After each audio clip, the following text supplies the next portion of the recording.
Hello and welcome inside a live edition of the Scores Table. My name is Brian Haenchen, joined by Courtney, Delks, Danny Riego. We are here. We are talking sectional draw. The brackets are set as of tonight. We've all sat through the 2-hour extravaganza. I know Danny was super excited to sit there for 2 hours during football. Courtney was super excited. I was not excited, to be quite honest, but we're through it. We survived it. And yeah, it's crazy, guys. Courtney's been counting us down, but sectionals are here. Thoughts? It's go time. It's go time. I think I've been doing a lot of in my sessions with clients, just talking about like you got to be ready. If you ain't ready, you're gonna lose. And so the person that steps into anything. So to all the teams out there, like I hope you're ready because it's here. There's no time to go back and make up for any lost time in the summer or the fall or this season. Like here we go. So I hope y'all are ready. Yeah, and I think we'll try to. I was toggling the sound. I went secondary screen for the selection show. I kept the audio on football, so I didn't hear all of what Rakestraw said. They do a great job, by the way. And we'll try to give you something different. But since I didn't have audio, if we get redundant with some of that stuff, that's fine. I would also just kind of point out to everybody, I mean, we're not going to cover all 300 plus teams. And while, I think let's just take Homestead, for example, right? Like, Homestead's relevance in this tournament might come a little bit later. So we might maybe talk about them a lot. So just to kind of pipe everybody down a little bit, if we don't talk about your team, the chances are if you keep winning, we definitely will. Danny Riego at AOL.com with all your complaints, please. Danny Riego at AOL.com. Again, we invite you to leave your comments. We already have a couple in the queue here, but leave your comments. We'll put them up and address them as we go. Also, be sure to stop by IndyStar.com for all of my coverage. Have 10 quick takeaways, all the pairings and that. We have stuff lined up from here to Timbuktu, so I want to make sure to promote that stuff right at the top. We're going to have some features, Lanaya Will's story and lapel this week. Next week, we spent some time with a friend of the show, Maddie Nolan. So we'll have a feature on her. She's been coaching over there at Zionsville. And yeah, we have some fun stuff planned in addition to obviously all the preview stuff. In terms of shows, we'll be doing at least one more show to do more an in-depth sectional thing before sometime next week like we did last year. And then it just post-game shows on a darn near nightly basis during sectional week with some combination of the three of us plus guests, other riders, coaches, players. So we'll be going all out to get everybody prepared for sectionals. I'll start the conversation for tonight with this, just a broad takeaway looking statewide, just kind of grading out the draw. I'll start. I was pleasantly surprised by how well the sectional draw turned out for so many teams. I mean, just a lot of brackets stacked up with the best teams on either side. The misses were very bad, and we'll talk about some of those. But for the most part, I will be pleasantly positive and say that the bingo balls nailed it. It was a big night for the bingo balls, Courtney. Go bingo balls. I think the draw is infinitely more important for regionals than it is for sectionals because you know the teams that you have to play in sectionals. I think the only thing that changes, and yes, matchups change and preparation changes, but really the only thing that changes is the day and the time that you're playing. When you get into some of the regional matchups, there are some teams that are matched up in the regionals that it would be shocking to say that one of them isn't going to be a part of the third weekend. So while I think I give the ping pong balls on a pass on any misses in the sectional round, there is a level of frustration, maybe a little bit with the regional round. And then we redraw for the semi-state randomly instead of seeding it. But, I guess we'll do this all over again. I am paraphrasing what Greg Rakestraw said on that because I agree. So I disagree. I think the sectional draw is fairly impactful. For some of these teams, like Brebeuf, for instance, we'll get to them in a bit, but just the way that the bracket sets up, they're a team that hasn't won a sectional game, I think, in 8 years. So if you draw Danville again, it's suddenly an uphill climb, but they got Lebanon, which is going to be a tough matchup, but it's more winnable on the surface than it would have been if it's Danville. And a team that I think we should start with in 4A sectional 3, you have Penn and South Bend, Washington right out of the gate, and they played to a 2-point game on December 6th, but you get them right out of the chute.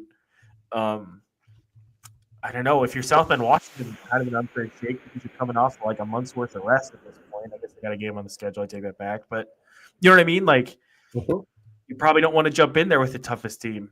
Whereas if you're Penn, that probably benefits you because you got a team that's maybe going to have a little rust to kick off. You have the confidence already of having played them tight during the regular season. So I think there was a lot of value in the sectional draw for some sectionals. I think, Danny, to your point, like the Homestead sectional, just use that example. It wasn't as meaningful, but I think for some of them, sectional 8's another good example. I think the draw has some significance. I think you weren't able to dodge any teams though. Like HSE couldn't dodge Noblesville in the sectional draw, but they could dodge Homestead in the regional draw. I guess that's what I'm saying is the regional draw brings teams into your path that might not have ordinarily been there because we already know the sectional teams. So, not to belabor that point or prolong that argument, but I know Hank flies the flag for the seating, and I don't disagree with him at all. But this is the format that we have, and it missed a couple of them, and I feel really bad for some teams. Sectional 10, that's bottom half of sectional 10. You want to start there? You want to start there, Hank? Sure. Yeah, I will let you fire first. I've written about it already, so I've had a chance to vent my thoughts in writing. So I'll let you two vent first, and then I'll go in on sectional 10. Okay. So sectional 10. I mean, that's the one that's wait. That's the best sectional in the state. I meant 11. Sectional 11. I meant 11. I meant 11. We're off to a great start on the show. That's fine. That's my fault. I'm doing a bad job. No, it's mine. I'm passing it too much. I need to take it and attack the basket. Courtney told me about this in the back room. All right, we'll run the ISO right now. You got the rock. Hank, take us where you want to. Sectional 11 bracket. It sets up. We knew going in that was going to be the toughest sectional in the state. I think that's fair to say. It's super deep, and with how Ben Davis has been playing lately, what the talent that Avon has, I think there's an argument to be made that all 1, 2, 3, 4, 5 teams have a reasonable shot at winning the sectional. That being said, there were 3 favorites. Plainfield, Brownsburg, Pike. I think probably in that order, just based on head-to-head, everything else. Plainfield has beaten Brownsburg 5 straight times. Brownsburg beat Pike the other night. So there's your 3 favorites. Naturally, this was one where they missed, where you have Brownsburg, Pike playing alone on a Tuesday night, with the winner going on to face Plainfield in Friday semifinal. Top half of the bracket, you have Ben Davis versus Avon. So one of them gets a bye, and then they go directly into the championship game if they're able to win one game. That's annoying. Yes. It is. This one is just so contingent on matchups. And, I mean, it's going to make for a couple really fun games and whatever. Like, Brownsburg Pike is going to be super intense and very, very heated. I covered the game on Tuesday, and it wasn't chippy, but it was definitely intense in a good way. But then you get Plainfield. So you're going to lose 2 of those teams by Saturday, which is a bummer.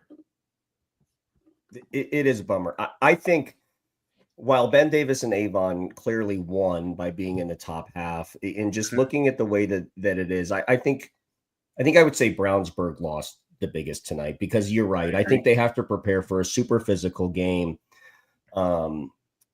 That's going. Yeah, you're right. I mean, and just screening it and watching it and seeing how physical it was, that one could go either way. I think how it's called, I think, will be a big thing. I think both of these coaches now are big into film studies, so they're going to adjust, and Josh will get something new from Keith that he hasn't shown yet, and vice versa. And then I think to know that you have to play Plainfield, particularly if you're Brownsburg, if they get by Pike, they have to play Plainfield. I mean, I think they're minus 30 against Plainfield this year already. That's a terrible matchup for them, is Plainfield. And now you have to go through Pike and Plainfield, and you haven't even played the sectional championship yet. So I think that's a tough draw for our old friend Josh Sable. But they were the bigger losers tonight. But if they come out of it, then now there's battle testing. You build momentum. He'll spin it into a positive, just like all coaches do. But we can't even really get into Plainfield and talking about them because we have to break down Brownsburg and Pike. Plainfield's kind of maybe a winner there. Like big winner.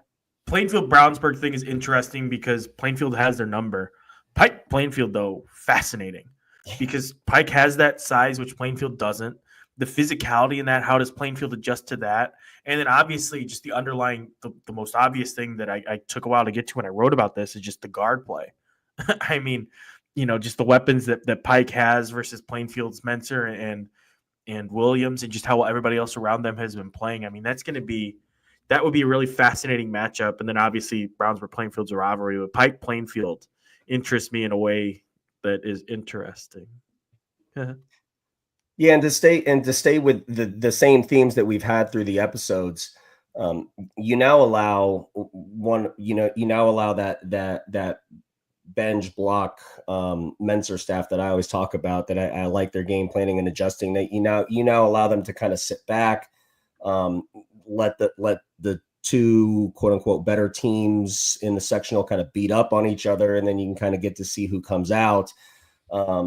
And of course, I mean, look, they have their scouts in already, but kind of what we talked about, these teams and these coaches Coach Benj has won 700 plus basketball games. I mean, they're going to give and show something new that these other teams haven't had, but it is a luxury in this sense for Plainfield to be able to sit back and let two teams beat up on each other. And we should mention too, I mean, Ben Davis Avon played a 1-point game just a couple weeks ago, and that was with Anaya Smith missing most of that game. So that's going to be a really interesting semifinal. For as unfortunately designed as that bracket is, it's going to be some really fun basketball and really interesting. And then you go into the championship game. Let's say that Pike or Brownsburg managed to get out of that. That team is going to have some tired legs going into Saturday. Because I mean that's going to be a rough and tumble thing. And then same thing to an extent for Plainfield too, although it won't be quite as exacerbated as the other two. I mean, it's not going to be easy playing against Brownsburg and Avery Gordon fighting to extend her career, or against Pike, a team that's looking to send a message. And, we've talked about them kind of flying under the radar. Well, I think they're going to have everybody's attention going into that sectional tournament. Yes, they will. Courtney, you want to pick a number and lead us into the next sectional? I have a few thoughts on that one. Sure, go ahead. Next one, and I'll give you time to pick the next one. But I just think the way that, the bingo balls put it out, like we can't control it. And I was having flashbacks as a player, and there were many times that on a Tuesday night during the Oak Hill days that we were matched up with one of the best, a top 5 team in 2A in Taylor High School or Northwestern High School, who were two great programs during that time. And like we would face off on a Tuesday, but the mentality as a player and a team and a culture is taking it one game at a time when it comes to the tournament. And like, you just have to have that mentality. And I love what Danny said about momentum. Like, you get those wins on those Tuesdays against tough teams, and watch out, because there's teams that, and we've seen it in the NCAA tournament, like teams that just catch fire. And so I'm excited to see that sectional and like who's going to catch fire, and to watch that momentum out of that sectional on into the regional. Absolutely. Let's go to sectional 12, another one of the misses. That one, it's really one game that sticks out, and that's Franklin Central versus Center Grove. The two best teams in the sectional, they met in the season opener. Again, one of those situations where it should be a really good, really interesting game. It's really unfortunate that it's going to take place at probably 6 p.m. on a Tuesday, and one of the best teams in the area is going to be bounced, by 8 o'clock on February 3rd or whatever date it's going to be. Yeah, it is unfortunate, and we'll have to wait and see on the confirmation on whether Franklin Central will have Lily. I hope she's okay, and I hope she can play. But from a schematic, real quick, I should mention that, Danny, just to contextualize what you said. So Lily Graves went down with an injury against Noblesville on Saturday. We had we're waiting to hear confirmation on what it is, but hoping for the best with Lily. But I just wanted to contextualize that, Danny, real quick. Yeah, sorry. I kind of got slow there because I didn't know if I was supposed to be saying. Yeah. I mean, I guess everybody saw her go down. I don't know. Yeah, we don't know the extent of the injury, but it looked like it appeared to be a non-contact knee injury. Our videographer Clark Wade was there, and I was texting with him and a couple others, and have talked to Vince Bones. So we'll find out early this week. We're going to keep the vibes positive, though, and hope that it's nothing serious and we're able to see Lily, because that kid has certainly earned the opportunity to lead that team into the sectional. She's a great player, great kid. And she does so with offensive prowess. She's a great shooter and can stretch the floor and is another offensive piece for him. But defensively too, I mean, she guarded in the Plainfield game, she got the Hannah Menser assignment. In the Noblesville game, she got the Meredith Tipner assignment. What's interesting is even if she's limited, you're going to need to get some bench production. The McVeigh kid, very ironically, defensively, like she's got what I would categorize as elite athleticism. Certainly it's going to be a lot to ask McVeigh to pick up the offensive production that any absence that Graves would leave behind. But watch out for McVeigh. I mean, she's somebody that jumps off the screen. When Lawrence Central played Franklin Central earlier in the year, she didn't look athletically outmatched at all. The girl can run, she can jump, she seems to deflect the ball at all times. They do different things with her on the offense side. It might actually be a more difficult team to score against, quite honestly, with McVeigh. So I think just kind of one of those interesting things. But Center Grove, just a note on Center Grove, they played a really good game against HSE, came up short, but I feel like Grayson Gilliard has really, judging from, I was in the gym at a junior high event for about 8 hours this weekend, and there were more than a half dozen people that came up to me and were like, I didn't know Gilliard was like that. I mean, she really, since the second half of the Lawrence North game, when a lot of people saw that game on a Saturday afternoon, and then obviously against the number one team in the state in HSE, she played really, really well, really, really aggressive, battled through foul trouble, drew the McAlusky assignment. So she didn't duck the assignment there. But she's really kind of come into her own. And there was one person that said to me that she might have even played her way into the core six. So that was one person's opinion. I thought that would be interesting if one game could do that. But Grayson Gilliard, there's a lot of people that still don't know the full story behind Gilliard. It's averaging 27 a game up at Munster last year in 4A, and then transferring down to Center Grove. She was still, even despite the 27 points per game, still a little bit of an unknown entity. And a lot of people hadn't seen her, but I feel like more people now have seen her. And then after the HSE game, those eyes multiplied. So Grayson Gilliard, everybody check her out. Really, really talented. And what was fun about that game last night at HSE was late in the game, out of necessity, they just kind of had to cut her loose. Stuckmeyer did. Coach Kevin Stuckmeyer had to cut her loose and just kind of like go. And you got the chance to see that kid's ability to create an improv. Like that's how I described it in the story that's posted tomorrow. I was like, it's improv. The kid's a phenomenal incredible at improvisation. Just her ability to create opportunities for herself, which clears up space. They were running a lot. They were going quick for her. Ava Grant and Lily Bischoff, the big three for them. But it was Gilliard's turn last night, and she did a really good job.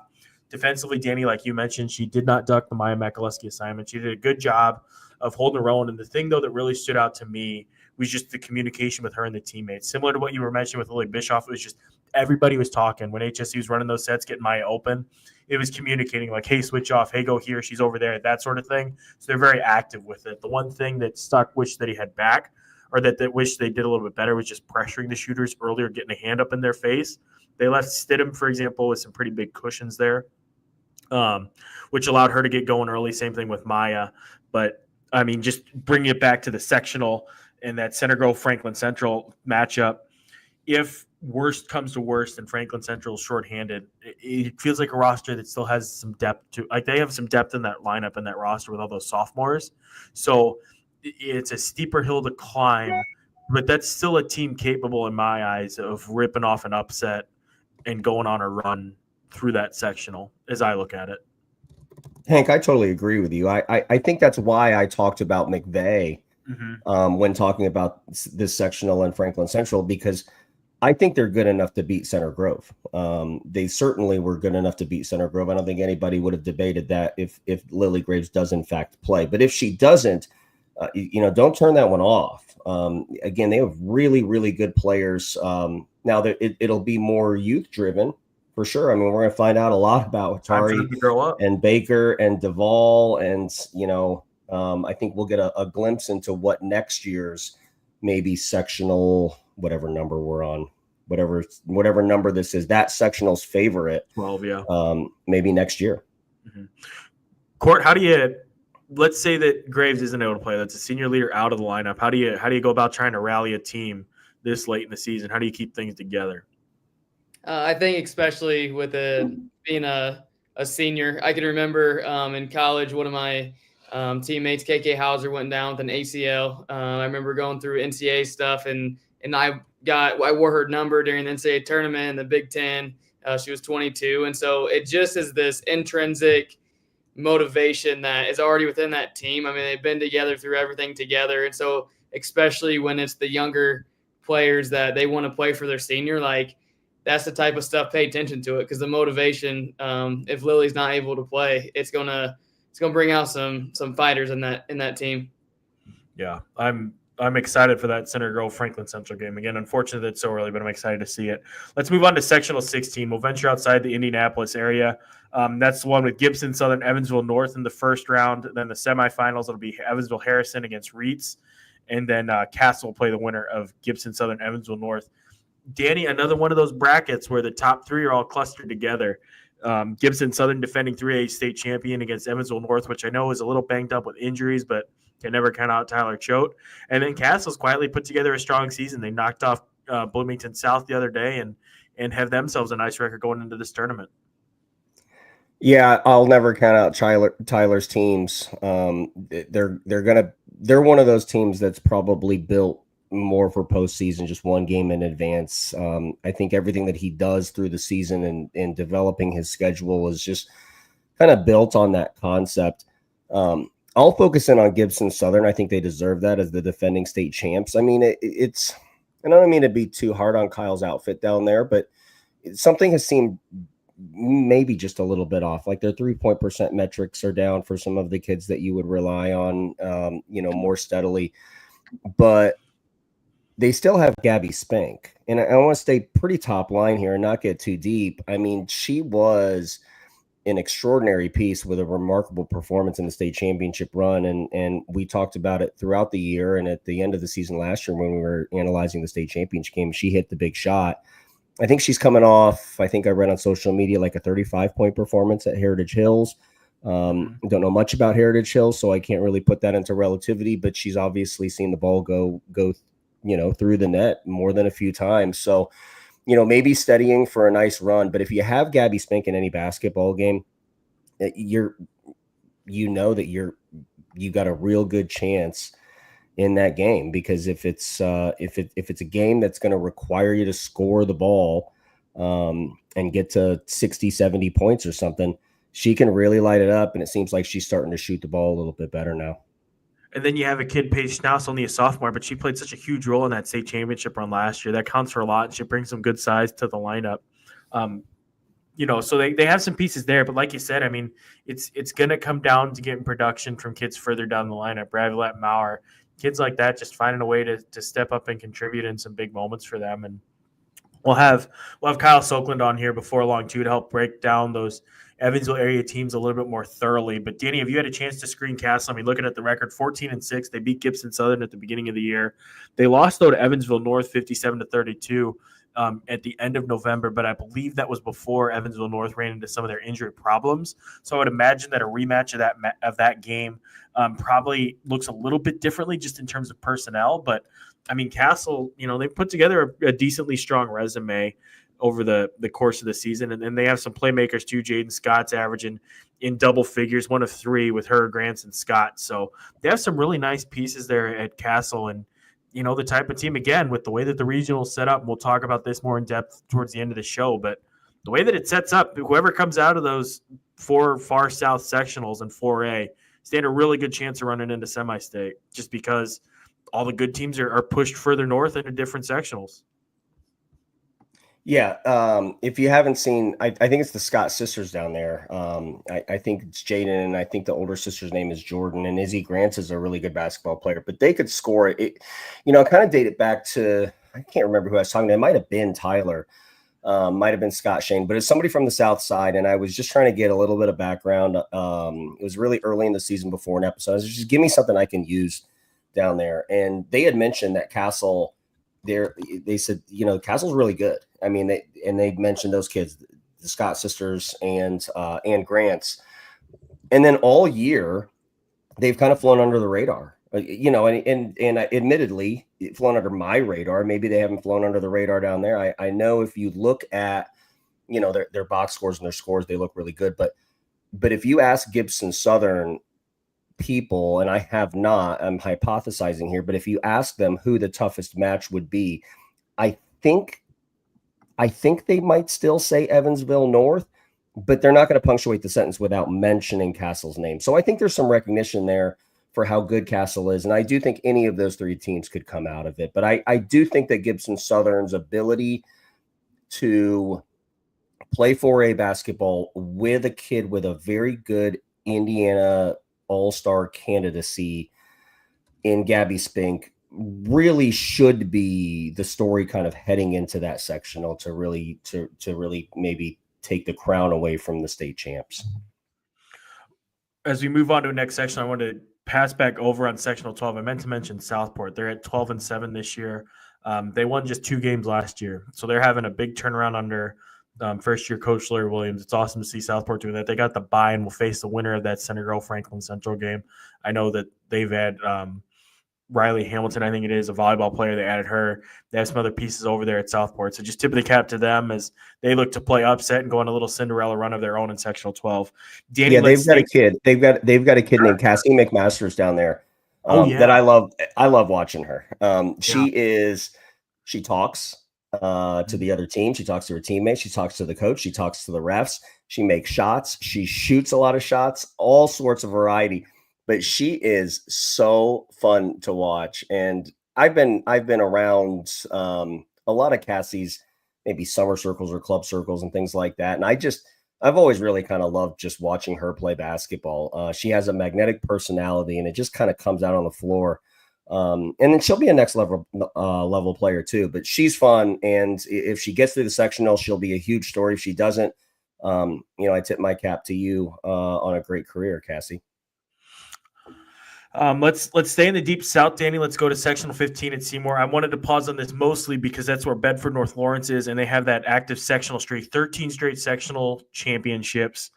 It's on the line again this year. Thought it was going to end last year. It didn't. They found a way to beat Jennings County. Now it's on the line again with almost an entirely new coaching staff, entirely new roster, entirely new lineup.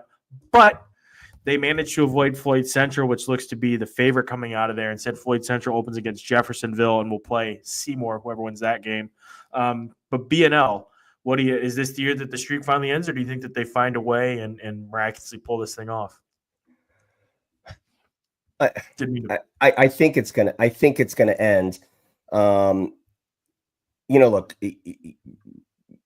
kids like Trinity Bailey and Miley Sherrill. I mean, they have good players down there. It just hasn't been the same. I mean, the one thing, you're kind of talking about the straight sectionals and all of that, right? But there was an aura that surrounded Bedford North Lawrence when they walked into a sectional. And it's even going to be played at Seymour. I kind of feel, I don't know, I'm making this up because this isn't true, but doesn't it feel like every sectional, every one of those 13 was at Bedford North Lawrence? It just kind of feels like really that. So it just kind of does. And it's because they host regionals, and they're probably a semi-state host in some of those. And they're always there. It's a huge compliment to them. Great support down there. And it is great support, and they hung a Miss Basketball banner this year, and had a couple of ceremonies, and a lot of those kids that were on the state championship team are having nice college starts to their college career as well. But I do think that this is maybe a nice curtain call for Bedford North Lawrence. We didn't know who was maybe going to step up, and when we first talked about this, we didn't know what the alignment was going to look like. We didn't know if like a Jennings County was going to fall in there. Floyd looks to be the beneficiary of the down year for Bedford, and they do figure to be the team to advance out of that sectional. Keep an eye on Jeffersonville in that opener. I saw them play at Brownsburg. They got some good athletes, a couple really good players over there at Jeffersonville. Maybe they're the type of team that can spur an upset. Weird things happen in February, and Jefferson upsetting Floyd Central certainly fits the billing there. Let's do one more Indy area sectional before we shift up to the north. That's sectional 9 because we got a comment on it from Kimberly T. Thank you, Kimberly T, for the comment. Section 9 is going to be interesting, Danny. The big storyline coming in is this finally the year that Pendleton Heights can break through? The bracket sets up favorably for them, where they get the bye along with Mount Vernon, Fortville on the other side. And then Richmond, Greenfield Central plays Mount Vernon, and on the other side, Anderson, Muncie Central gets Pendleton Heights. So theoretically, if it goes chalk, Pendleton Heights should at least be in the championship game. It's just a matter of who they play. I think it's fair to say it's either going to be Greenfield Central or Mount Vernon.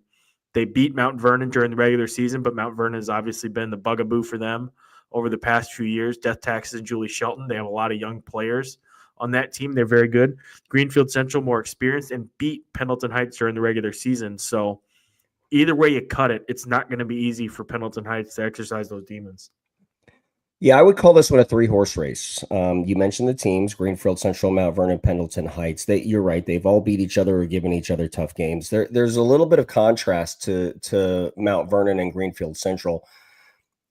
First on Mount Vernon, and I'm probably a little bit more familiar with their roster and their how they've progressed through the season. But Zoe Wood, Gabby Thomas, and Delaney Williams are finally all back in the lineup. So their 3 top scorers, their 3 top contributors are now all healthy. The team, it almost reminds me a little bit, Hank, of like McCutcheon last year. Like it's like a freshman-led team that if they were to get by a Pendleton Heights and a Greenfield Central and win the sectional, they wouldn't approach the regional round as a resounding favorite. It would probably be the opposite. They would probably approach the regional round and be an overwhelming underdog.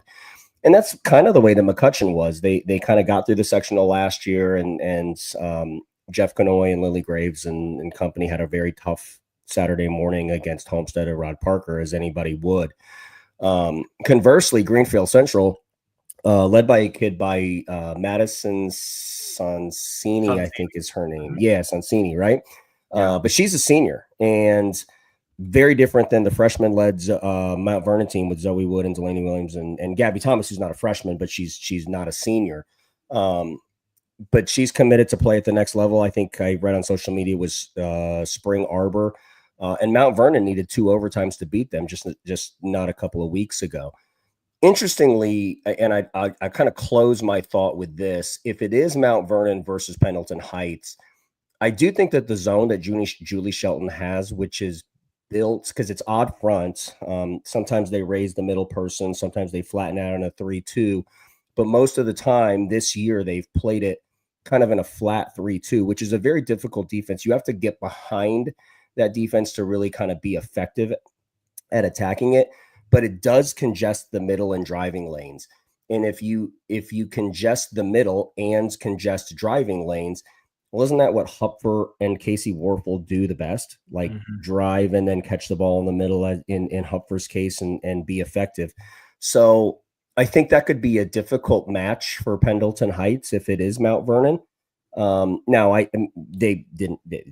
I think they played earlier in the year, and I think they beat them by 20. But it's been, those freshmen have grown up a lot since then. Yep. So I do think that will be an interesting match if we get it, because I think it's a little bit of contrasting style, at least with how Casey Warfel specifically wants to play. As I bring Courtney back in here, she got her charger back. Greenfield Central, too. They're looking for their first sectional win, period, since 2019. So they stand a good chance of at least breaking that streak. But like you said, they're experienced. Cheney Brown following up with the Madison Sonsini. Cheney Brown, another senior. Yep. Some good size with her. She's averaging 11 a game, 7 rebounds. And Izzy Silcox, the sophomore, is a pretty special talent as well. I think she was hurt last year. I know Greenfield Central, I think, was missing a kid or was a little banged up coming into the section last year. I saw them against New Pal. But it looks like they're full board this year. I had a chance to see them against Chittard. Wasn't the best game for them, but the talent's obviously there. They have the pieces there to win it, and a rematch with Pendleton Heights would be really fascinating because they have the length to maybe match up with Warfel and Hupfer, and maybe just that one extra score potentially to push it over the edge. So we'll see. That'll be a really fun section to monitor. And thanks again to that person for the comment. Just kicking through a couple others. LC, LN are on a collision course for the sectional championship game. Same thing with Northridge and Danny's Warsaw Tigers. McCutcheon, Lafayette, Jeff. Sorry, Danny. No, it's okay. I too love Warsaw, to be clear. Okay, here we go. Lafayette, Jeff, McCutcheon, same thing. We're on a potential collision course there. That'd be really fun to get Maya Layton versus Lily Graves, who just went for 43 the other night. Yep. And that brings us to Sectional 8. Fishers HSE, Carmel Noblesville night 1. Winner of Fishers Hamilton Southeastern gets Zionsville. Winner of Noblesville Carmel gets Westfield. 2 thoughts to get the conversation started. I think they got it right with getting Noblesville HSE opposite sides of the bracket. Noblesville certainly has the more difficult of the 2 paths. Also deserved, and as a bonus thought, HSE versus Fishers in the opener is going to be interesting because I'm sure there is nothing that Fishers would love more than to be the ones responsible to take the opportunity away from Noblesville to crash the HSE party. And then, like I said, with Noblesville, you have a Carmel team that played with Pike and Homestead. I think they were up on Homestead at one of the quarter breaks. It might have been the third quarter break. Either way, again, despite being shorthanded, that team is just scrappy as heck and find ways to grind it against these good teams. And then Westfield played Noblesville tough earlier. And, I mean, they got Brownsburg in a rock fight the other night, Danny. We were texting about the game. It was like 15-15 at halftime. They were up in the third quarter, maybe into the fourth, before Brownsburg finally pulled away. So, I mean, you gotta keep an eye on that draw, man, because that's going to be tough for Noblesville. Yeah, I think I'll resist the temptation to talk about the Saturday night matchup because I do think that we need to really give the respect to Fishers and Carmel in those opening round games to see if they can knock one off. Fishers and Carmel, again, I kind of use the same analogy that I talked about when we were talking about Mount Vernon and Greenfield Central, contrasting identities, if you will. Carmel is a senior-led basketball team. Yes, they did lose Izzy Shepard, but there's a ton of seniors there, and seniors are very dangerous in these games because there is a level of desperation that comes with it. Maybe another gear that they can reach. But you're right, man. I mean, I actually had that note jotted down. They've led some really good teams this year. Now, have they beat really good teams this year? Not many, okay, but they've led them. I mean, they led Washington, they led Homestead. You know, you get where I'm going with this, but it is a senior-led team that I think can play well enough for Knight to. They're on the Noblesville side, right, to beat Noblesville. Yes, they are. And then Fishers. And I was just kind of waiting for the moment to kind of talk about this. If you guys remember when Mudsock was played, I was out of town, and I don't know if we did a show or we skipped a week or I wasn't on it. I can't remember, but we didn't really break down the Mudsock game. If you watch the first half of that game, the best player on the floor was Riley Shellhammer, in my opinion. Okay, now again, that's not the opinion of any. It's not the opinion of the IndyStar or anything. I mean, it's just my opinion. I just thought she moved different in that game. I thought she looked confident in that game. I thought she looked like the kid that everybody was talking about that was going to splash onto the scene for varsity basketball, but she was really good. And when you put a freshman in one of these sectional games that has no idea, I mean, Riley Shellhammer has been to countless Sectional 8 games, but she's never been on the floor for one. Okay, so she might not even know what she just goes bonkers. You just never really know. I think she's got the capability to do so. And she's a very different player, grown up a lot since that Mudsock game.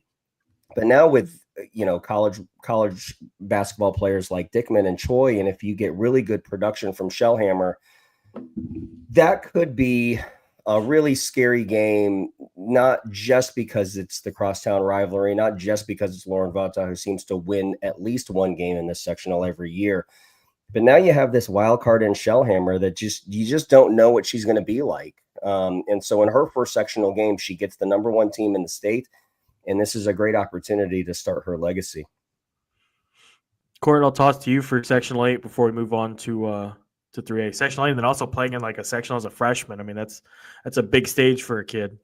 Mm-hmm. I think, and I'll go off what Danny said. I think he set it up great. And what he said about Riley and how she was in that Mudsock game, I agree 100%. And earlier I talked about that when you come into these times, like you got to be prepared. And I'll tell you one thing that Riley Shellhammer has put work in for this moment that's coming for her first sectional game as a high school player. And so wild card, just like Danny said. And being a freshman going in to these games, when it really brings out the stars. Like if you're a stud, you're gonna show up and you're gonna do your thing and you're gonna ball out.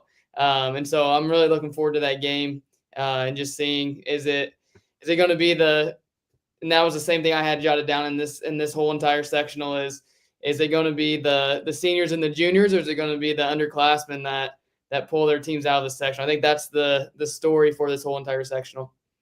And it's interesting too, just confidence. I was at Zionsville practice, and I'm not sharing any earth shattering or behind the scenes insight, but it just, when Jennifer Drudge was talking to her team, it was a lot about confidence. Like, look how Carmel played when they played with HSE a few weeks ago. It's just playing with confidence and having that energy.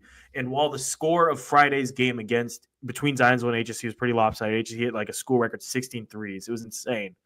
There were still some positives to be pulled there from Zionsville, and just the girls' energy going into it. And that may sound corny or whatever, but it's true, and it counts for a lot. Like, it's not for nothing. Like, those kids, they kept battling. There's something to that, and that's valuable experience. And even if it doesn't result in a tight game in the sectional rematch, it's the type of thing that'll pay off down the line for kids like Kenzie Chapman, like Emma Tinder, like some of those other young pieces that they have too. So there's a lot of different story angles, and yeah, Zach too. God, that kid's so much. I like her. I like her a lot. Same here, man.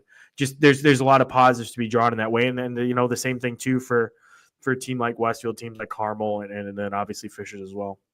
We'll break down 8 games, kind of previewing what we think is going to happen and things to look for. But just at a top level, from 30,000 feet, I would say this: HSE plays Pike this week. I heard rumors that they weren't going to play that game. I have no idea. They're not credible sources. I'm not trying to break news, but if they do, if they don't play that basketball game, or they do play it and HSE wins, we will start the progression toward HSE's march to be the first 4A state champ in Indiana that is undefeated. And so that in and of itself, 2013. Since 2013. But that's a long time ago. And considering that we've had some really, really good basketball teams, the Sydney Parish team, I think, lost to Maddie Shear's team in Ryle, Kentucky. We talked about Lawrence Central, how they got knocked off by George Rogers Clark.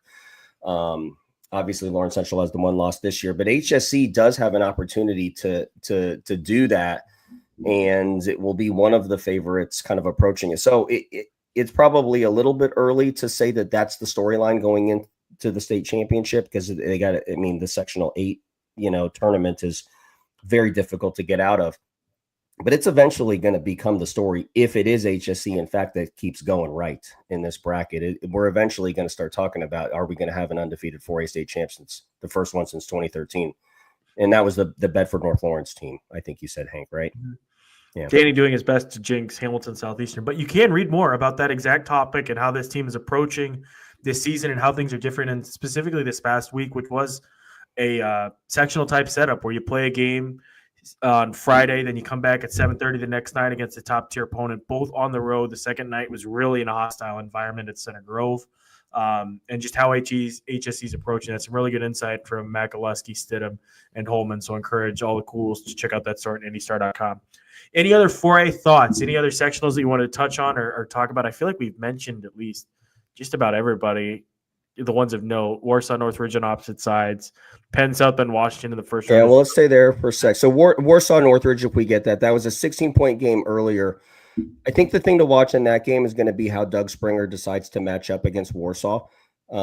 Warsaw attacked off the bounce like relentlessly, particularly against Rieksecker and Goodwin. And they did so with Neely and Bricker. So Springer had to move. We talked about this when we broke that game down, but Springer had to move Lily Scholl on to like Jocelyn Bricker at the time, who had 18 first quarter points in that game. Conley got the honors of chasing Zartman around. That one kind of got away from him early. Warsaw kind of got off to a scorching start. So I think, interestingly, we need to watch what Springer does with the defensive matchups. Does he start up with Lily Scholl? Does he keep Conley on Zartman? What does he do? Does he play a little bit more zone in that game? So I think that will be an interesting one, and then we'll talk about what happened to Warsaw and such in the regionals a little bit later in the show. We already talked about 11. Let's move sectional on. 1. Yeah, go ahead. So Lake Central, Wimberley and Krieger. I mean, I think those are the names that were in the state championship last year. Watch out for Hammond Central. They got a kid up there by the name of India Hutchinson. She's averaging 15 points per game, 6.5 rebounds. She is a Division I prospect. She's one of the 10 best players in the class. She's over 6 feet tall. She's left-handed.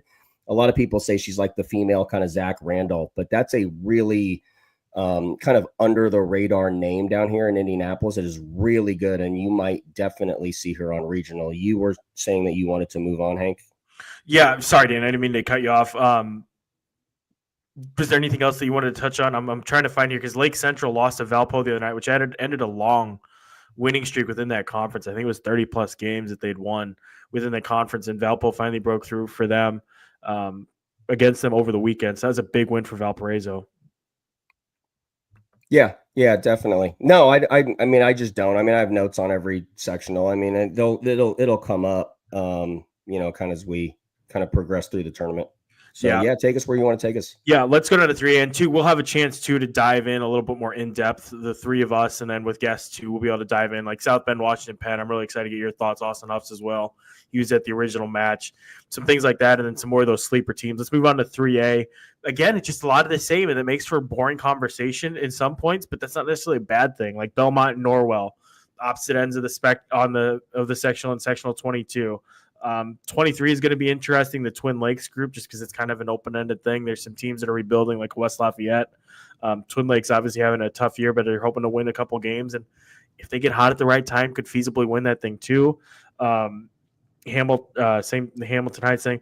The Brebeuf sectional, the Lebanon sectional interests me. We mentioned this at the top of the show, but you have Brebeuf versus Lebanon with the winner likely playing Danville, assuming that they beat Crawfordsville. Brebeuf's getting healthier, but they got kind of a tricky draw there, I feel like, with Lebanon. Because Lebanon also getting a little bit healthier. A team under a first-year coach. I mean, yet crazier things have happened. That'll be interesting. And then whoever wins there will be trying to play spoiler against Danville, which is one of the favorites there in 3A. Yeah, Brebeuf gets Jalen Bowling, in another sectional. I mean, this was the kid that we talked about last year. I first saw her live when they played Guerin in a boys-girls doubleheader when Guerin, I think, were number 1 and number 2 in the state, in a really good environment. But she's back, and I think she was shooting 50% from 3, and I don't think it's come down very much. I actually got a phone call from somebody that I hadn't talked to in forever and ever, that had a kid on the JV team at Brebeuf. And they're just like, tell me about the Jalen Bowling kid. Like, they didn't know. I mean, they don't really run in the basketball circles. And so they were asking because she had been playing really well. And so as she gets healthier and as Brebeuf gets healthier and as Jalen Bowling continues to produce, it adds a different dynamic to, I don't want to say invalidate the first half of the season, but any matchup that you have now, you have to consider her on the floor. So I think that's a big story for Brebeuf. Coming into the sectional. Jalen Bowling's last 3 games, 21 points against Heritage Christian, 21 points against Tri-West, 15 points against North Central, a 1-point loss, 74-73 on the 17th. So those are the last 3 games on max prep. So Bowling has been back since the end of December. It's great to see. And Danny, like you said, I mean, that's a really talented player that they have over there at Brebeuf. On the other side of the bracket too, you're going to have Guerin against Tri-West. More than likely, that's going to be a really interesting game. Guerin Catholic knocked off Brebeuf over the weekend. Tri-West is always feisty. They're always there. Lauren Bear's having a tremendous season out there. So that'll be a fun semifinal out there as well. Let's talk about the Cathedral group.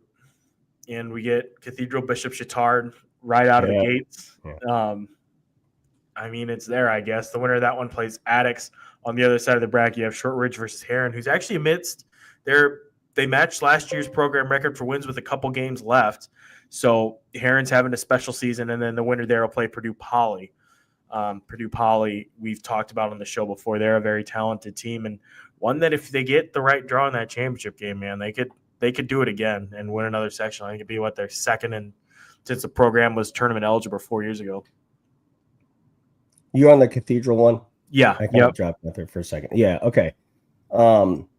Yeah, I think that sucks. I mean, I'll just state it what it is. I think it sucks that Chittard and Cathedral have to play. I think I joked in text. Maybe even it was with you, Hank. I think some people aren't even going to be home from work, and one of them is going to be done on Tuesday night, which I think is terrible. But the rematch of the city championship, I mean, it came down to who was making shots. I think when we broke that basketball game down, we talked about how Cathedral had like 7 straight possessions where they came up empty, and then just, Jada Wilson made, I think it was 2 threes and then made just a couple of free throws. So that one could go either way. But Cathedral is playing better, but I do think Chatard's still the alpha in there just because of their front line. And, I love Berzai and we always love talking about her, but Chatard and Cathedral, I think, sets up, and then you get Addicts, there's a lot of interest to kind of see what they do in the tournament for maybe other reasons. Yep. Court, your thoughts? Anything on 3A or big picture things? Not too much. I think Cathedral will be interesting. Just looking at their schedule and some of the losses that they had early in the season. It was a 2-point loss to Ben Davis, and they've played tough teams and a tough schedule. So I wouldn't sleep on Cathedral in that sectional. They're a sneaky team. They're an interesting team. Just, we talked about them before, just their progression, Cathedral. Like you said, like they've played the tough schedule. They're certainly not one to be slept on. And Jada Wilson showed off her 3-point prowess, and that was the difference in that city championship game where that kid just caught fire. And Berzai was able to match that with 2s, but 2 was less than 3 last I checked. And that's how Chatard's goose was cooked. It's late. It's late. I don't even know what that means. I don't know what I just said. I think I described sectional 28 as kind of like sectional gumbo, which seems apt because it's just kind of like a hodgepodge of teams with Indian Creek, Beech Grove, Rushville, Shelbyville, Greenwood, and New Pal, and Roncalli, just for kicks and giggles. Roncalli got the lone bye. They'll play either Indian Creek or Beech Grove. If it's Indian Creek, that'd be really interesting. A young team that's got some really talented pieces on there and a little bit of experience too against a Roncalli team that's been getting healthier and kind of steadily improving here over the past couple of weeks. Shelbyville's having a great season. I think they won another one late over the weekend. That team just continues to find ways to win conference games. And then Greenwood, New Pal in their second year under a new coach. They've been just kind of steady. It's a tough year for them just because they've graduated so much, but a team that's always dangerous. And that sectional, like I said, it's just such a hodgepodge. It feels just weirdly wide open. I think 5 of the 7 or whatever it is, the majority of the teams have double-digit wins. 5 of the 7 have at least 10 wins. Man. Yeah, I don't have any notes on the gumbo. Yeah. With 3A, I think it's a top-heavy class. I think just a general thought. I think it's a top-heavy class. So we were talking about the regional matchups and, between Greensburg, Silver Creek, and Washington and Evansville Central, like who would play who in the regional matchups. But then you have those where you don't necessarily know who's going to come out of it. But I think my second thought on 3A would be that Norwell and Belmont got on opposite sides, so that'll be a Saturday night matchup. Corden Central and Silver Creek got on opposite sides, so that'll be a Saturday night matchup. Yep, and Greensburg Jennings County is on opposite sides too, so that'll be a Saturday matchup. Yep. Let's pause on sectional 30. That's where I wanted to go next as we stayed in the Deep South because that one's interesting. Corden Central is really dangerous. Silver Creek's probably the favorite, but then you have a team like Scottsburg with Ellie Richardson. They're a team with some postseason experience. I know that they've been fighting through some things and finding ways to overcome adversity, but they've certainly got the pieces there to spur an upset. That feels like a bracket that everybody thinks is going to go one way, but then ends up having a couple wrenches thrown in the works there and things go sideways in a hurry. Maybe I'm wrong there, but that's a bracket that interests me as I scroll by it. Yeah, I think it's easy to say. I guess I put Silver Creek right against Corden Central in the championship, I guess. And I think I'm maybe just putting that out there because that's what I want to see, a rematch of that game that had 150 whatever was points. I think 159 points. I think that John Harrell reported as the most points scored in a game this season in Indiana girls high school basketball. So that one intrigues me because there were things that happened in that game, like Ren getting into foul trouble, getting 4 of 6 from, again, I messed her name up last time and I didn't improve upon it this time. Efferson, it's the one, it wasn't Shane or Ren, Efferson. We'll see what Lydia does in that matchup, but that one, it's going to have Murphy in it. It's going to have Ren. It's going to have Shane. It's going to have all the makings, and it'll be coming off of the recent memory of having that 80 to 78 game that we had at Corden Central. So I think it's easy to put Silver Creek through, and Corden Central. We'll see if anybody can knock them off. But if we do get that Saturday night matchup is going to be pretty heated. Anybody else have any other thoughts on 3A, or should we move on to just a big overview and a couple local notes on 2A? I'm fine on local notes. Cool. 2A, obviously the big story, won't bury it. South Knox is the team to beat. I think, as one coach put, everybody's playing for second place in 2A, and honestly, I think that's a very fair assessment. That doesn't mean upsets can't happen. It doesn't any of that. But South Knox is really good, and it's okay to show them the respect that they deserve because, my God, Holly has built a monster down there. They rallied to beat Evansville Central over the weekend in their first test since the home Hall of Fame Classic. And Danny, I think I texted you, that might be their last test until March, and it might be their last test, period, with how good that team is. Yeah, you might be right. It really might be. That Evansville Central game, I mean, I know Holly and the people down at South Knox really wanted that game to really kind of validate their season. It's a perfect opportunity. It's the perfect game and the perfect outcome to send them into the tournament. And all due respect to many of the teams in 2A, I just don't know that any of them could beat Evansville Central. So they have to be flying high. They have to be extremely confident. They're hitting on all cylinders. The point production in that game, I didn't screen it yet, Hank, but the point production was down. So South Knox has always been a team that scores a lot of points. And for them to win a ground and pound defensive battle, I think is telling too. So if they get into one of those, now they can draw back on that experience. It's just another, notch on their belt to be able to really solidify themselves as the clear 2A favorite. 21.6 boards for Ella Bobe, 15 for Kendall Hill, 10 and 8 for Bren Hill, Maddie Shirley 25 and 14, Maya Skelton 16 and 5 for Evansville Central. So just some fun facts to know and tell. There are some local intrigue in 2A. Lapel and Sheridan are on the collision course for a championship game. That one's going to be really interesting, obviously, with a rematch from early in the season. I think it was a 15-point game that wasn't really necessarily that close, but honestly, in understanding Lapel's situation, knowing what they have there, having seen Sheridan and what they have, I don't think there's a 15-point difference between those teams. I feel like a rematch should be a lot closer, but obviously it's back at Sheridan's gym, so who knows? But I'd keep an eye on that one. That'll be really interesting to watch. I'm glad, though, that we won't get that matchup between two regional champions until the sectional finals on Saturday night. How do you think Lanesville will do? I mean, so we have the Borden. I hope I didn't jump you too much. No, you're great. Yeah, let's do it. So Borden plays the 4-minute overtime and wins. So good for Borden. They validated the win. I saw on like Barstool, Borden, we beat them twice. Ha ha ha, all that. And I'm sure they'll come back with a state champion photo of their state championship ring, and the Lanesville people will, anyways. But how do you assess their chances in 2A with the success clause they have to battle? I think they're their favorite, as I'm trying to find their section. I think they're the favorite within their sectional. I'm going to pull that up here. In terms of the statewide picture, it's going to be tough. The scoring gives me pause with Lanesville. Hadley Croce is a great player. Hilton Brumley, also a great player, super experienced. Shelby Allen gives us some nice size inside. And with that defense, it's really difficult to count a team out like that, which is their ability to keep teams from scoring. But at the same time, you have to score some buckets yourself. And even within that 4-minute overtime, they didn't score a ton of points. Not that it's easy to in such a short period, but I just kind of wonder after watching them in person against Borden the first time around, where it just was such a grind to get points. And obviously it didn't matter a ton because they were able to hold Borden to 30 points as it was.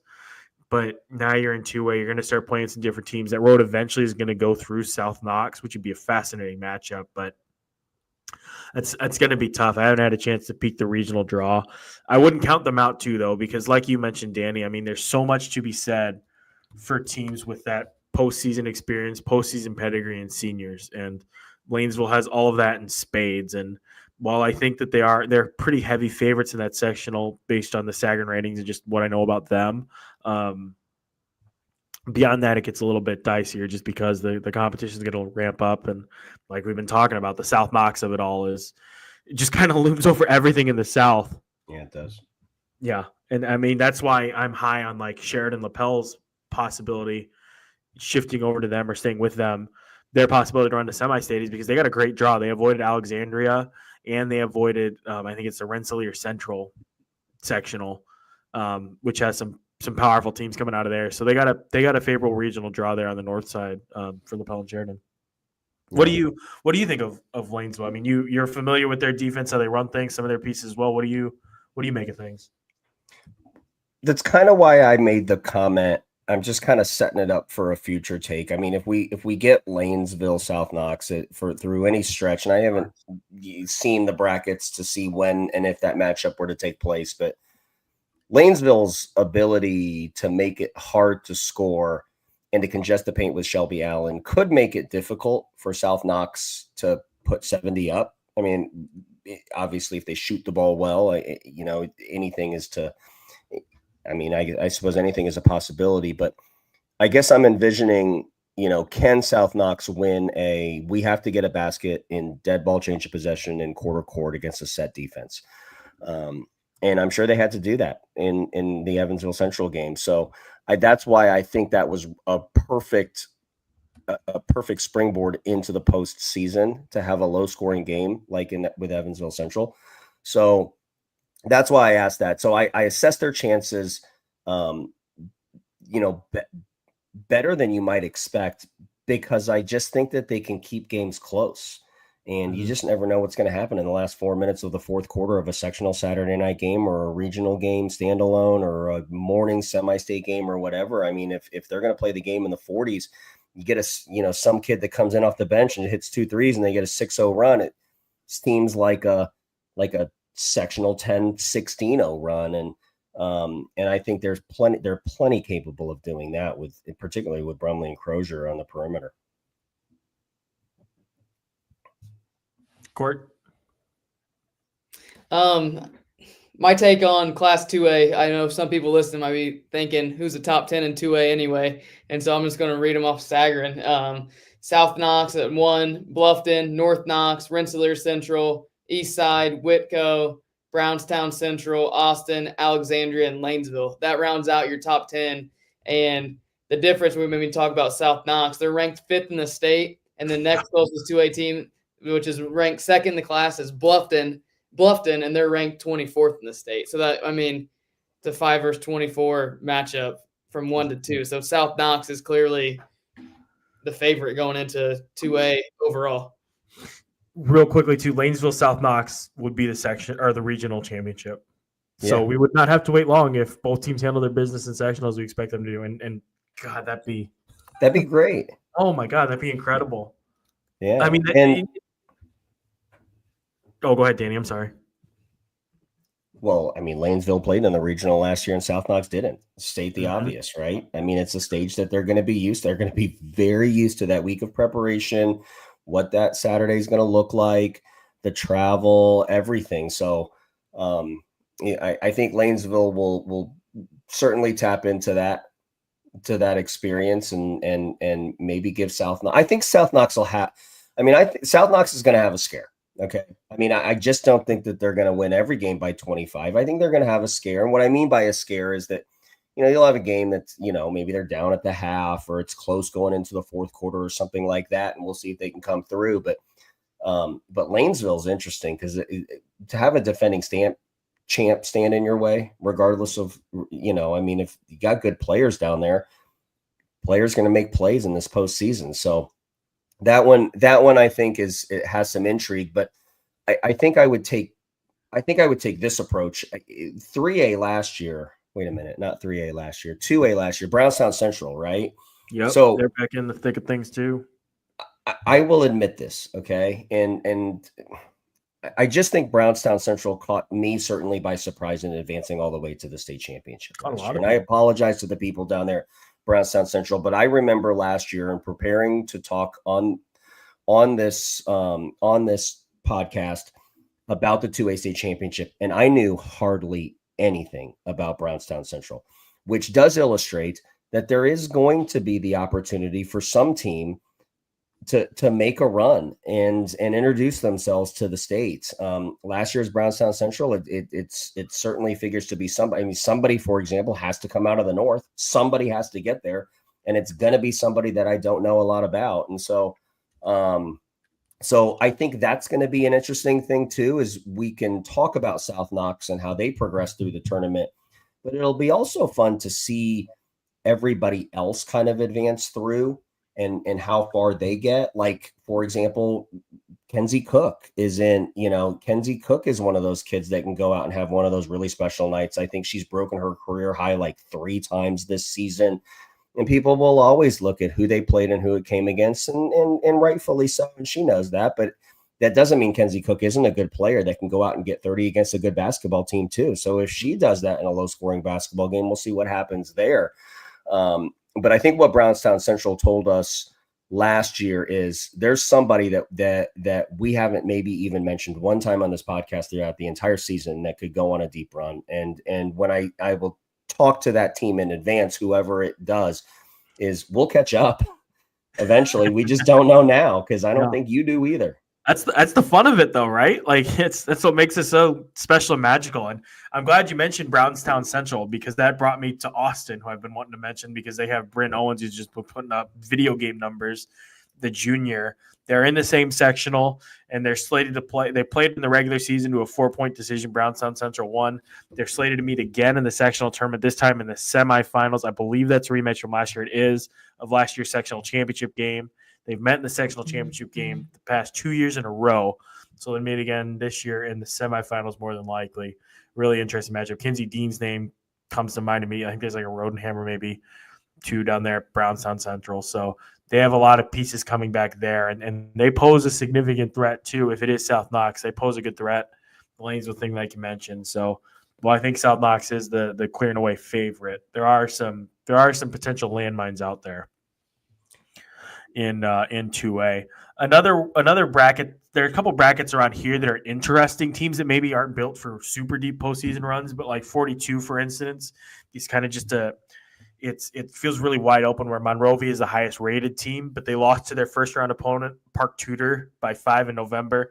Covenant Christian has a strong record. They're a solid team. Dan's done a great job over there, and while I think they're going to get by Cardinal Ritter, University played them tough just a couple weeks ago on January 11th, and then they lost to Monrovia. So it'll be really interesting to see how that bracket shakes out. Then there was one other, the Eastern Hancock one, Danny, that you mentioned with Kenzie Cook, broke her scoring record for the second consecutive time. She'll be up for Player of the Week when that posts on Monday. They got a great draw. They avoided both Heritage Christian and Triton Central, and instead those two are going to play head-to-head in the second game of this year's event. And that'll be a great one, because you're going to get to see Mary Rose Felling from Triton Central, a really talented player, going up against Heritage Christian, and some of the pieces that they have. Jocelyn Marshall, Casey Frost is another name that comes to mind immediately. I know that they graduated the Maya Davis kid, who was a really special player over there, but Heritage Christian has some good pieces. They've played a tough schedule. But Triton Central is going to be a super tough out on their home floor. And regardless of which of those teams ends up playing Eastern Hancock, more than likely in the championship game, that's going to be a really fun game. And, you either get the rivalry or you get Heritage Christian looking to make some noise now that it's back in 2A where it belongs based on enrollment. Yeah, and I would add Riley Johnson's name when talking about Heritage Christian. This kid's really impressive. She's a freshman. I think she's leading him in scoring. Let me refresh my page. Yeah, 15.2 points per game, Riley Johnson. She's a long guard who, if you watch her, somebody actually told me that that Riley Johnson reminds them of like a younger version of a Maya Makaluski, even just really tall and lanky shot maker, doesn't need a lot of time or space to get her shot off, is a shot maker. I've seen her do it on the national level too. She's a really good player that's going to continue to get better and better. But we talked about like some of these freshmen playing in their first sectionals, and Shellhammer, she's like that too. I mean, she's good enough. She can go out and get 9 threes in a basketball game. But she's a really good piece. And if you haven't seen her yet, you will see her, because she's going to be a name that's going to float around the central Indianapolis area for the next three seasons for sure. Correcting the record, Brownstown Central, they've beaten Lanesville 43-36. They lost to Austin by 4. So Austin has the upper edge in the season series. Thank you, Matt, for pointing out the Lanesville thing that led me to check their their John Harrell page and correct the record. I had Austin's page pulled up. They've also played Corton Central, Silver Creek, Cathedral, Tri, and like we mentioned, Lanesville. So they've played, Brownstown Central has played an extremely tough schedule. Speaking of Borden, we'll use them to just at least mention Class A. Borden, over the weekend, they pulled out. Ava Wheeler scored the game-winning basket with 12 seconds left as they held off Cathedral. I don't have a ton of notes on Class A yet. I'm going to start diving into that as the tournament gets going. Danny and Court, any Class A thoughts from either of you? Katie Calignan in the north, Borden in the south. I mean, I think those are the teams that we've talked about. Katie Calignan coaching Marquette Catholic, but with Lanaya Davis, that kid's relentless at attacking the rim. And you remember her from the state championship run last year. The reason why I point those two teams out isn't as a prediction. It's because I've seen those two teams play, and they played in the Charlie Hughes event on the court next to when Lawrence Central was playing Warsaw. We had mentioned that on a previous episode. And that was a one-possession game, super late, and it had state championship feels to it as it was going on. And I felt like everybody on the court that was playing in that game, coaching in that game, and watching that game also kind of felt like that. So that's one that I think we can double back to if, in fact, we start to see these teams kind of settle into their deep postseason runs, if we get it. But, Katie Calignan, I mean, if she makes it to the state championship again, I don't have the exact statistics, but it has to be now 5 times probably in the last less than 10 years. I mean, we'll fact check that for the Marquette Catholic people so we can be accurate with it. But that experience is going to play a favorable part in their locker room through this run. It just is. Having navigated through this, even last year with the 1-game regional format and the 2-game semi-state format, they've experienced all of it now. And even coming downtown with all the media distraction and the bigger building, these kids, and I think they have, is it Marissa Pleasant or Marissa Pleasant? Yeah, she had the buzzer beater. So she's got experience now, not just playing in the postseason, but making big shots. I mean, she had that buzzer beater last year that we had kind of played on this podcast and kind of broke down that play. But Davis and Pleasant and Rarick and Wheeler, boy, if we get it, that would be really sweet. That'd be really fun. That'd be really, really fun. I had some notes written down there involving them. I can't find them. We'll save them for another show in Class A. But Lafayette Central Catholic is down in Class A too now. They're always around. They're up in Courtney's neck of the woods, right? So not really. We're in the triangle. We're an hour and a half to Lafayette, hour and a half downtown Indy. It's close. We're out in the field. Friend of the show, Austin Huff, checking in. He says Marquette Catholic has been to state 3 times under Katie Calignan so far. Oh, which is Austin Huff. Remarkable. My man. By the way, Katie just done such a great job at that program. But yeah, North Central Farmersburg's another team to keep an eye on there out of Class A. I had a chance to see them over the Christmas holiday. They have a solid team. And then I saw a really cool tweet from Rick Semler from down in Terre Haute. Their top player, Jalen Davidson, set the new record for most assists in county girls basketball history. And guess who held the record before her? Her mom, Angel Lamb Davidson. So it's pretty cool, full circle moment, getting to break her own mom's record down there. So congratulations to Jalen Davidson at North Central Farmersburg. Can I just real quick? Was a name that Jalen Davidson was a kid who introduced herself to the Indiana high school basketball audience last year during her postseason run. Mm-hmm. She was a kid who was putting up big numbers. You brought up like Bryn Owens from Austin. Like, that's a really good example, right? I mean, that's a name that a lot of people know, but maybe a lot of people haven't, maybe seen it, and maybe they just know the name. But when Hank said that she's putting up like video game numbers, I mean, it was like 27 or 28 points per game. Like, she is really, really filling it up. We talked a little bit about Heritage Christian. They got a kid on that roster by the name of Trinity Taylor, and she's pulling out 13 rebounds a game. Like, these are ridiculous numbers, right? Jalen Davidson was like that last year. I think she was averaging over 25 points per game. She won a sectional, was playing in a regional. We covered her. We talked about her. And became kind of, I don't want to say a household name, but became a name that was really relevant in who was going to be that class of state champ that year. And so who's the Jalen Davidson going to be this year, right? Who's going to be the kid that's going to really introduce themselves into being a sectional champ because they do something special on Saturday night? And they have some depth too. They have a really nice 1-2 punch. Their depth's probably overstaying a little bit, but I mean they are a pretty deep team. But Shelby C and Davidson, watching those two play off each other, they have a really good 1-2 punch there. Yeah, I didn't know she was back. I didn't know Shelby was back. No, they're good. I remember watching them on film last year. They are good.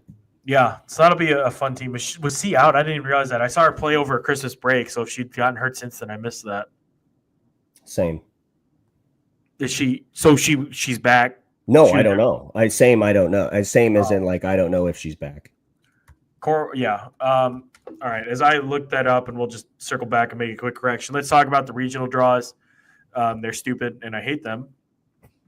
That's where I'll start the conversation. The one that pissed me off the most is Homestead Sectional 8 winner in the regional. That one's really dumb.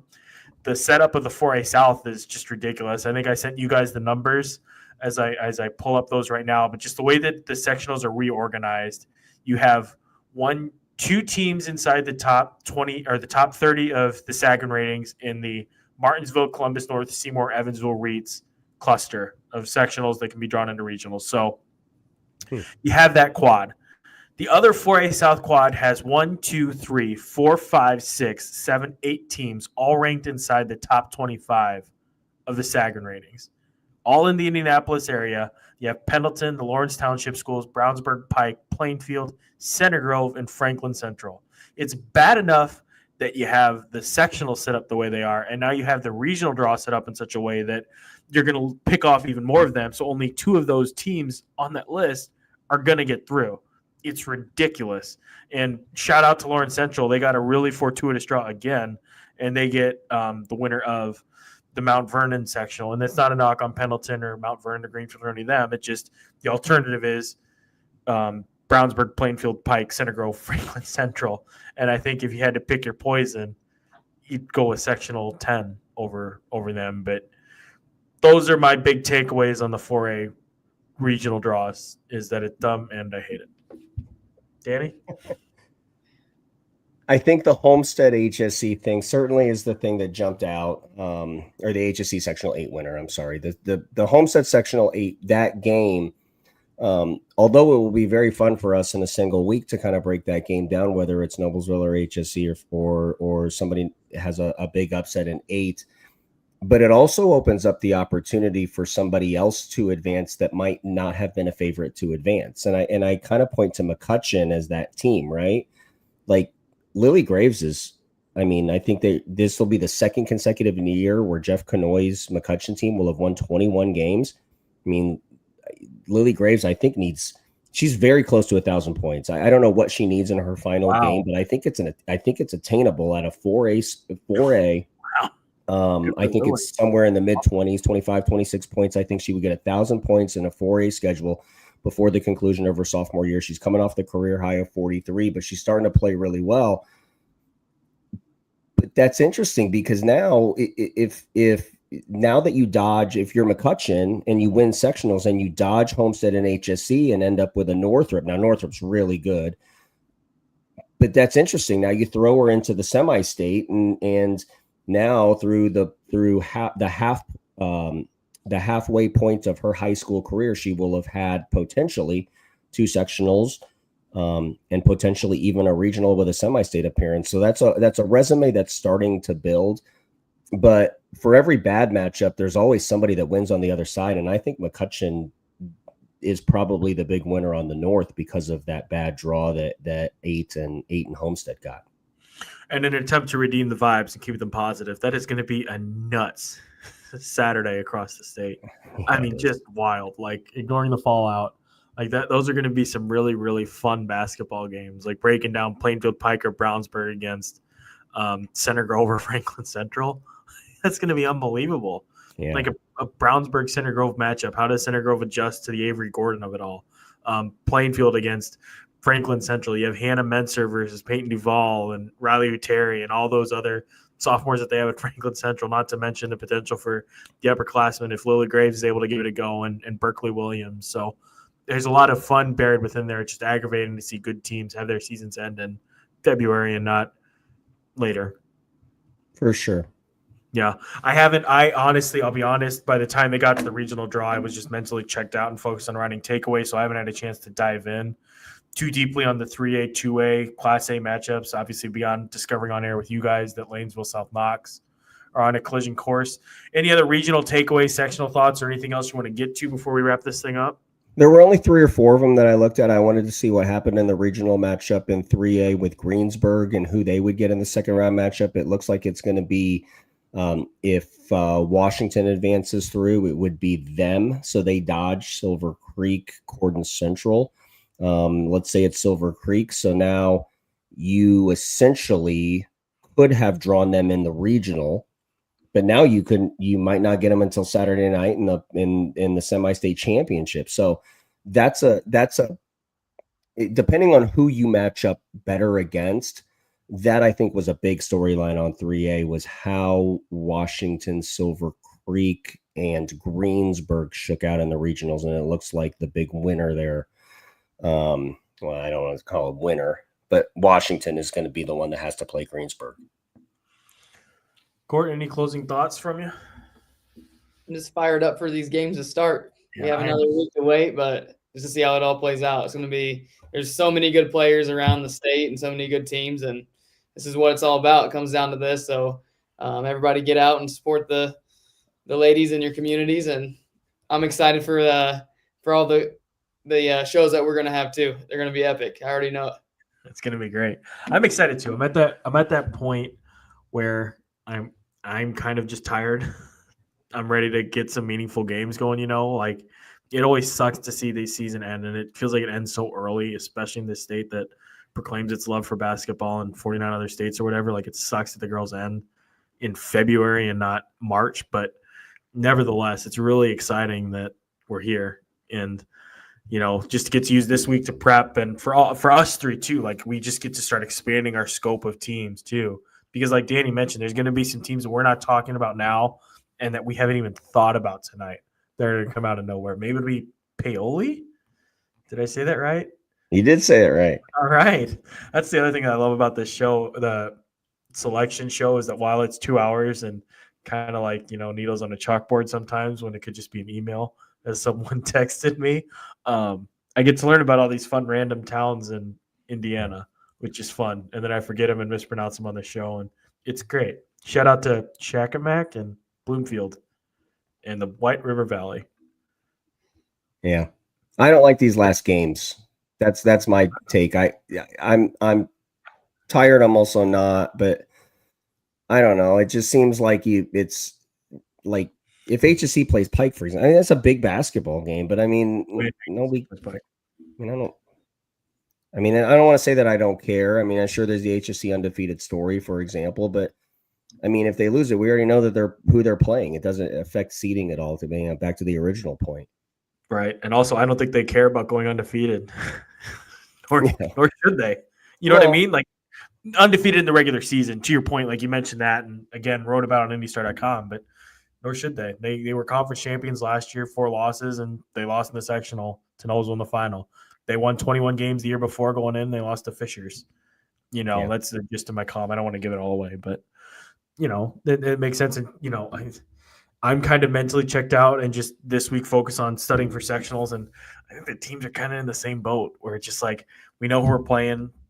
The real show is about to begin. And again, that's kind of a byproduct and downside of this blind draw thing is that if the season matters, suddenly Pike HSE has some significance for Pike probably, because then you're talking about, if we can upset them, then we're moving up a seed line, down a seed line, whatever. But this is a system they've adopted. This is what you people love. So here we are.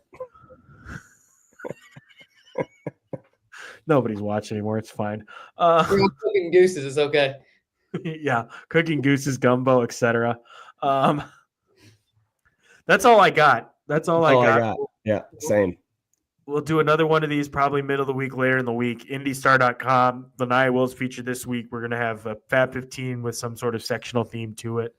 Visit there for the 10 takeaways. And yeah, just wall-to-wall coverage. We'll have some players to watch. We'll go through and I'll have words on all the Central Indiana teams in capsule form, which is fun. It is sincerely fun because you get to spotlight teams you wouldn't write about normally. And yeah, it'll be great. We're almost there. And like I said, be sure to subscribe to us on YouTube. Click that bell for notifications because we will be going live a lot over the coming weeks. Danny, Courtney, and I, and all of our friends will be going all out. We've been talking about this for a couple weeks now, planning and plotting. So really excited to cover this stuff. Really excited to get the season going. Thanks to everybody again so much for watching. Everybody who commented and got involved.